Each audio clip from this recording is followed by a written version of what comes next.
Hamka dilahirkan dia lahir 17 Februari 1908 dan kemudian dia memang tidak lama tinggal di rumah ini. Umur 7 tahun mengikuti ayahnya setelah panjang. Ayahnya mendirikan sekolah setelah panjang namanya Tawali. Mengajar di sana. Mengajar ayahnya di sekolah dan mengajar. Jadi Hamka ini yang nama kecilnya Abdul Malik itu di bawah. Kemudian sekolah pada panjang sampai umur 12.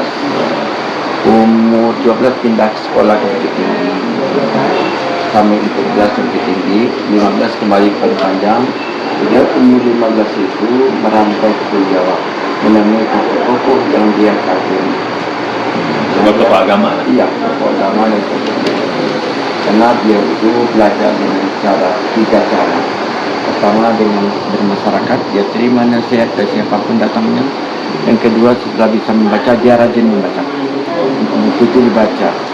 Baik bayangkan kerinduan membaca. Dari sini panjang keterbatasan ongkos yang diberikan oleh orang tuanya, dia mau jalan kaki. Asal uangnya digunakan menjauh buku pustaka.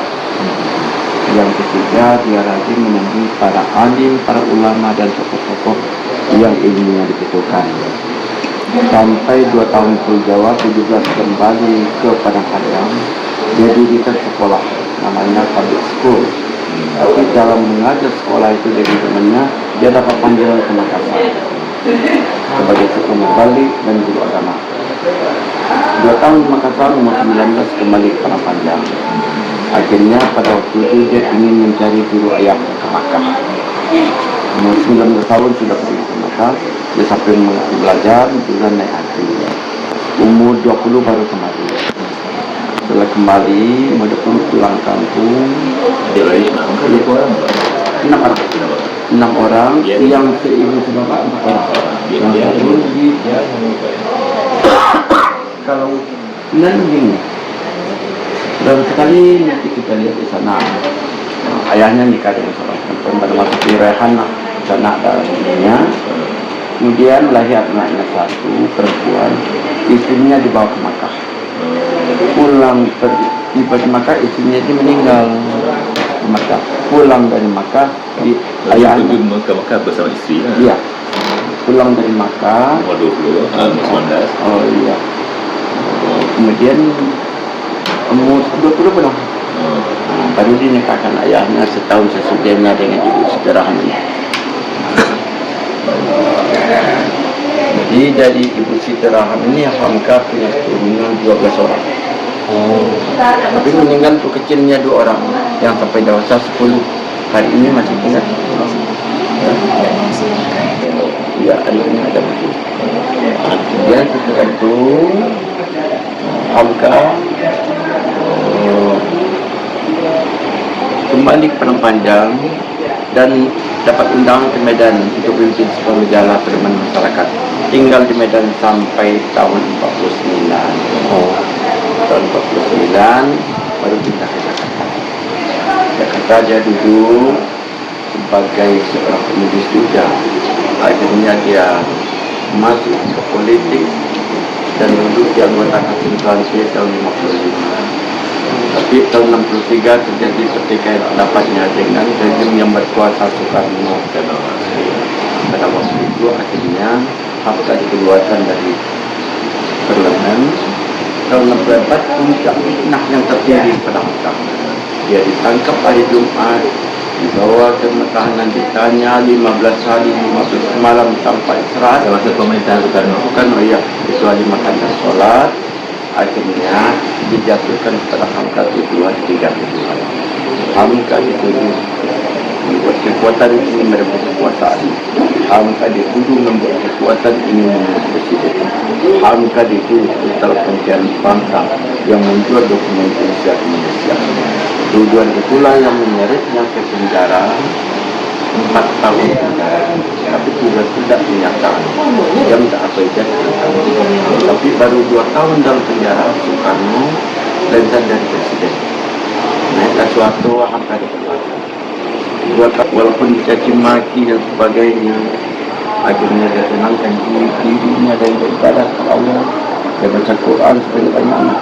Sanggup Hamka mengkhatam Quran 2 tahun itu 150 kali. Akhirnya Allah berikan hidayah dan ketenangan, siaplah tafsir Al-Azhar itu siapnya berpenjara.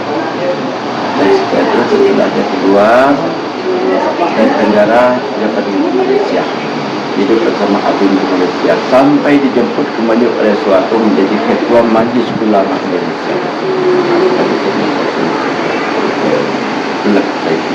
Di mana dia tinggal menulis tidak ketinggalan.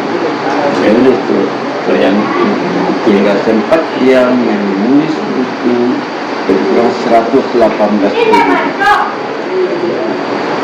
Novel, buku agama, bahkan buku politik, untuk ada penulis. Karena baginya menulis itu pertama adalah menunjukkan peristiwa terjadi, yang kedua mengunjungi satu daerah menghasilkan buku. Mendingan orang berpidato jadi buku, membaca pun jadi buku. Akhirnya ketika angka tahun 58 dia diundang ke Mesir memberikan kuliah umum tentang sejarah umat Islam. Ada bukunya sejarah umat Islam. Ya. Akhirnya di situ kemudian 59 dia dikasih Doktor Ustaziah Fikriyah. Malaysia pun mengundangnya memberikan kuliah umum tentang sasar Melayu tahun 73. Tahun 94 Pak Abdul Razak nak anugerahkan pula Doktor Ustaziah Sastra Melayu.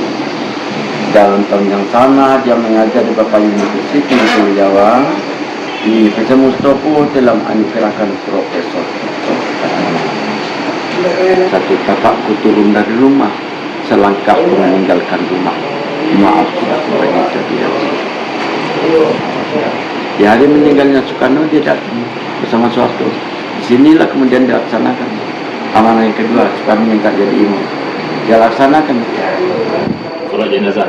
Iya, salat jenazah. Selesai melakukan jenazah, Sultan tunduk sampai mencucurkan air mata dia berdoa agar Soekarno diterima oleh Allah sebagai anak terbaik di Malik dan Haji di Malik Karim Amrullah. Jadilah notulenya hamkan.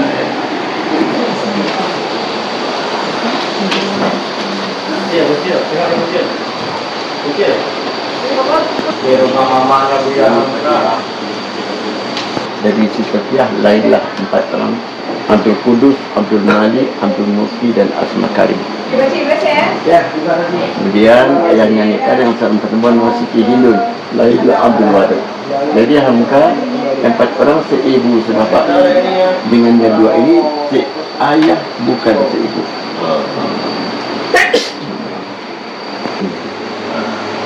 Dapat doktor dari Mesir, orang panggil Inyak DR. Jadi kalau ada kita minum buku Inyak DR, Haji Rasul, Abdul Karim, itu dia.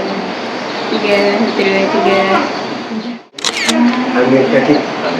Saya ada buku dan buku. Oh ya. Kami dari 12 anak. Hamka yang lahir dari dia. Tinggal 3. Ada kakak perempuan Aziza. Dan 85. Itu di Jakarta. Oke.